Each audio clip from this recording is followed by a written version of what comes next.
We're just a few days removed from the 2018 Academy Awards, but we can't seem to escape the red carpet. In episode 9 of Project Runway All Stars, the top 7 designers were Posen for the red carpet. To be specific, they were invited into the private studio of fashion designer Zac Posen, where they gathered materials to create glamorous red carpet looks showcasing their signature technique. Posen was also a guest judge, along with actress Rosie Perez, so this was the second challenge in a row, following Mizrahi Madness last week, when the designers were both inspired by and judged by a fashion icon. So how did they do? Stanley Hudson won the last design challenge, so he got his first choice of fabrics from Posen's luxurious collection. His plan was to showcase his tailoring with a red gown highlighted by a dramatic, voluminous skirt. Anthony Williams and Ken Lawrence went for sculptured looks, while Fabio Costa wanted to show off his skill at pleating, and Helen Castillo aimed to emphasize her corsetra. Joshua McKinley was aiming for an especially ambitious technique, pintucking. And that made him more than a little cocky. "I'm going to try to wow them with something the other designers won't even think of, or know of," he said.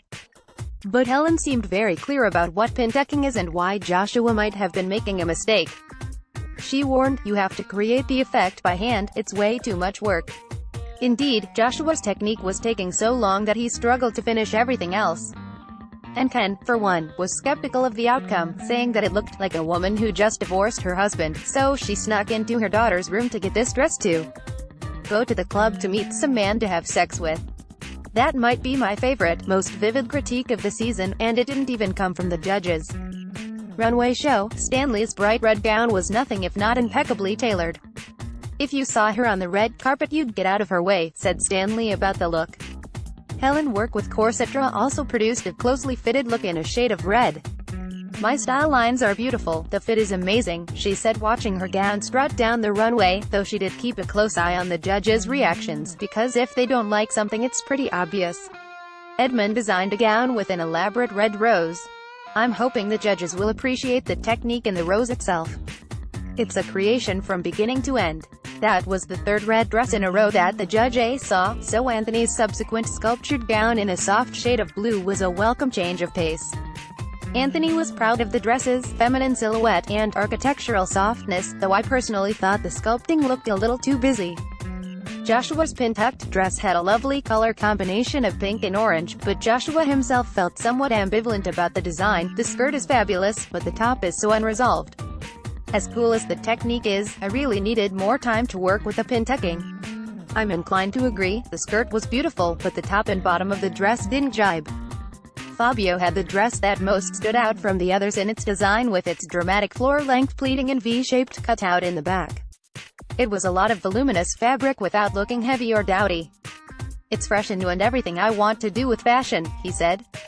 But Ken wasn't satisfied with his own design, especially the side piece he applied for an added flourish. "It's not moving. It looks stuck. It's not cute at all." Critiques. With only 7 designers left in the competition, every designer got a critique except the one who landed right in the middle. That safe designer who advanced safely through to the next round was Helen, which meant that for the first time since the season premiere episode a male designer would be eliminated from the competition. "Fabio, you did a spectacular job," said Zac. Isaac thought it was a nod to the future. Georgina Chapman loved the back. Rosie admired how it looked so different from what others would likely be wearing. Alyssa Milano knew it was Fabio's as soon as it walked down the runway, which was a testament to his signature style. "Ken, I just wish it didn't have that thing," said Alyssa about the side piece that gave Ken so much trouble. Georgina agreed, telling him he should have rethought the design when the fabric didn't behave the way he wanted it to.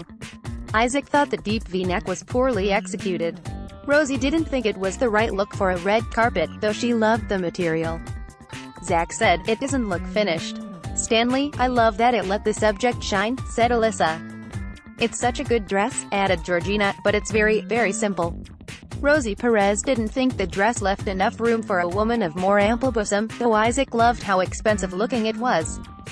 Joshua, "There's something about the juxtaposition of the pleating and the seaming on the skirt that makes it look like 2 completely different designs," said Isaac.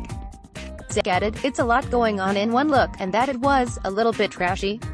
I couldn't figure out if I loved this look or hated it," said Alyssa, who nevertheless loved his pin-tucking technique. "Anthony, this dress is really great," said Isaac. "I think you nailed this challenge," said Zac. "It's fluid, it's effortless. Rosie was even more effusive. "You are giving us the narrative, the epilogue, the entire stage performance. My breasts would look gorgeous in this dress. From every angle I'm dying over here." "Edmund, you took such ravishing fabric and made it look incredibly inexpensive," said Isaac. Georgina thought he should have used the same fabric all the way down. Alyssa felt that the flower looked like a throw pillow attached to the bodice. "I hate it," Rosie concluded. Then there was a mini controversy backstage after the critiques were delivered.